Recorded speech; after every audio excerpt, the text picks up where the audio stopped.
What is up, everybody, and welcome back once again to the channel. And before we get into today's video, make sure to subscribe and sack that like button. In today's video, I'm going to be doing my conference championship games preview 2023.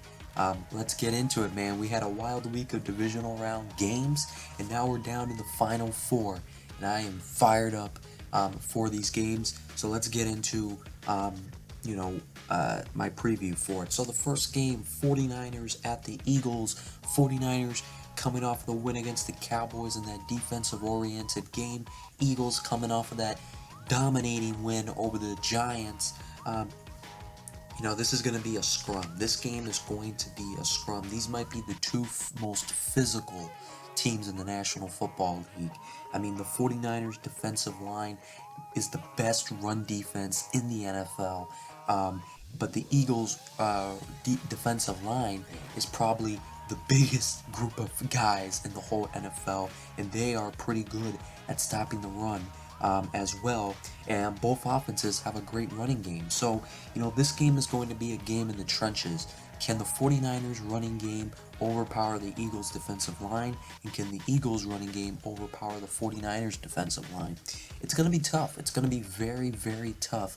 No easy earned yards, but both of these teams are going to face their biggest challenge of the season when it comes to physicality.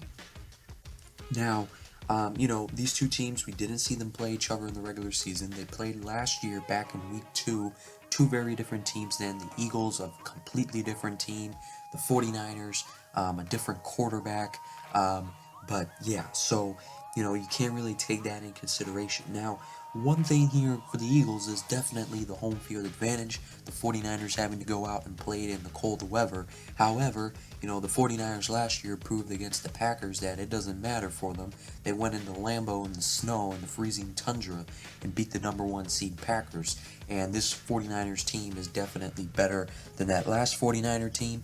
But I will say this Eagle team I think is a different kind of monster than that Packers team of last year.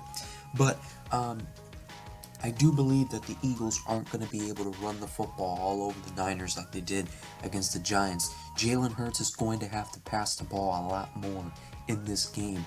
And I think it could be a good matchup for the Eagles because the 49ers secondary has been good this year, but going up against A.J. Brown and Devontae Smith, I don't think the 49ers have the corners to keep up with those guys. And if Hurts can deliver the ball and they can make those plays, I think the 49ers secondary will struggle at times. However, Charvarius Ward, Deommodore Lenoir, those guys, kind of unsung heroes of that 49er defense.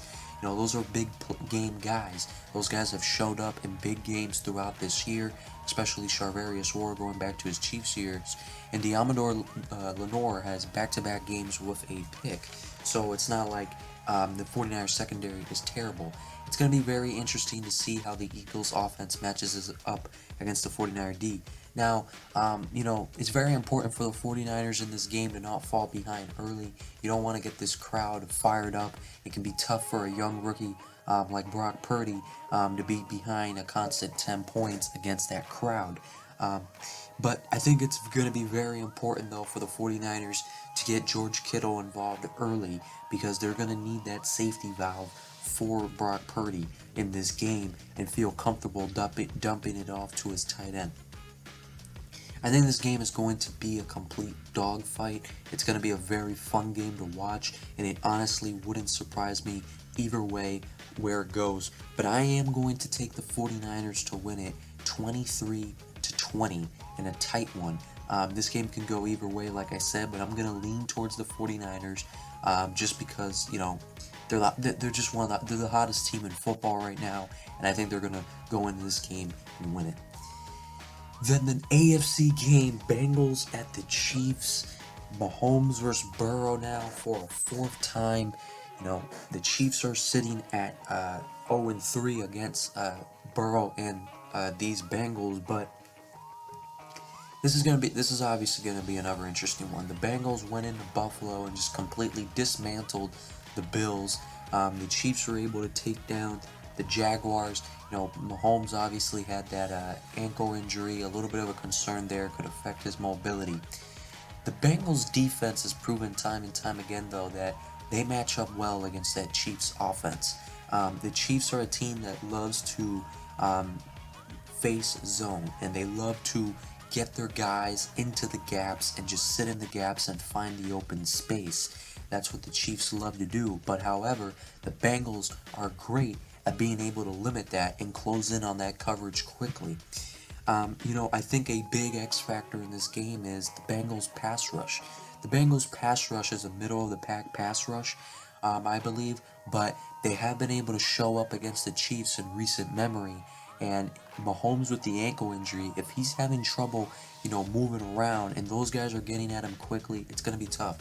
But I said this the last 3 times the Chiefs and Bengals played, that the Chiefs need to establish the running game because the Bengals are a team that has a very good secondary. It's one of the best secondaries in the NFL and one of the best pass defenses in the NFL. Their run defense is meh.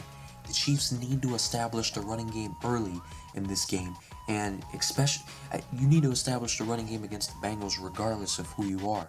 But especially now with a banged up Mahomes, you need to establish the running game. And I mean, Pacheco should get 20 carries throughout this game, and I think McKinnon should get 15 carries throughout this game. They need to ground and pound at times through this game. And last year in the AFC Championship game, we saw the Bengals dropping 8 into coverage, only blitzing 3, leaving a weak box, and the Chiefs just refused to run the football, and it ultimately cost them.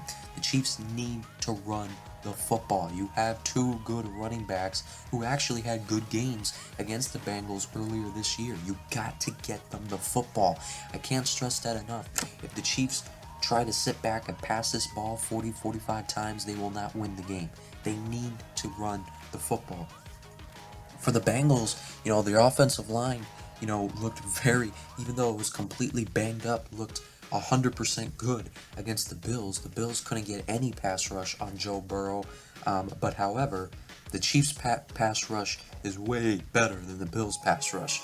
That's no doubt about it.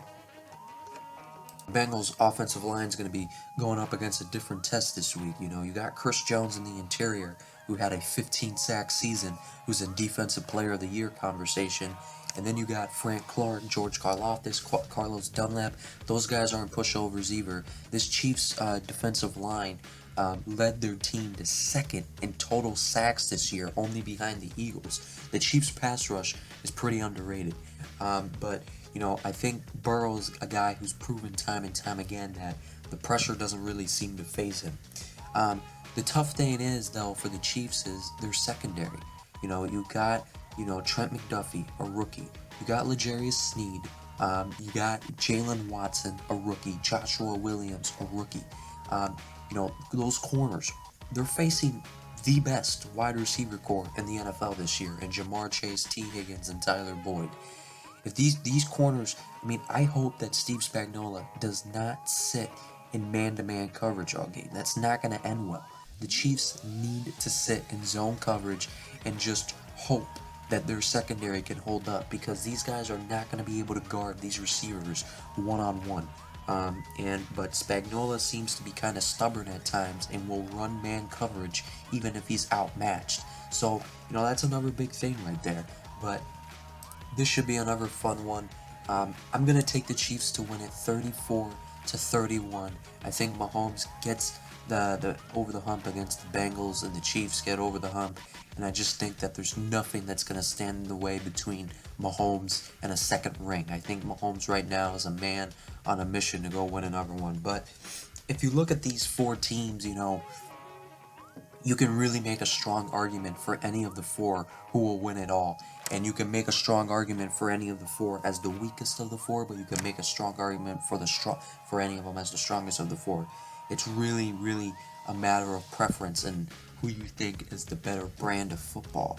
I will say this, for the teams that don't win it, the bowl, it's going to hurt like hell, even more than it usually would making it to the Final Four, and particularly for the Chiefs, 49ers, and Bengals. The Eagles, it's going to hurt like hell, too, obviously, but I think it'll be 5 times worse for these other 3 teams, and mainly because, you look at the Chiefs, this is a team that I think they feel, and their fan base has felt, and I'm part of that fan base that they've underachieved over the last few years, that this is a team that should already have 2 Super Bowls, and if they come up short another year, it's going to be tough. You look at it for the 49ers, this is a team that's been one of the more dominant teams over the last few years, or at least one of those teams that are most talented, and they still don't have a ring to show for it.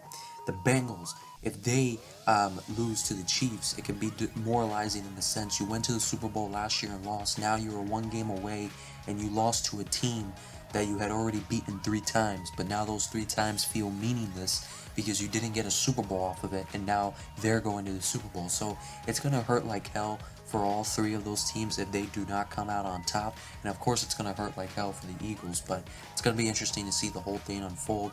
Comment down below what you think is going to happen this weekend. And other than that, though, I'll see you guys next time.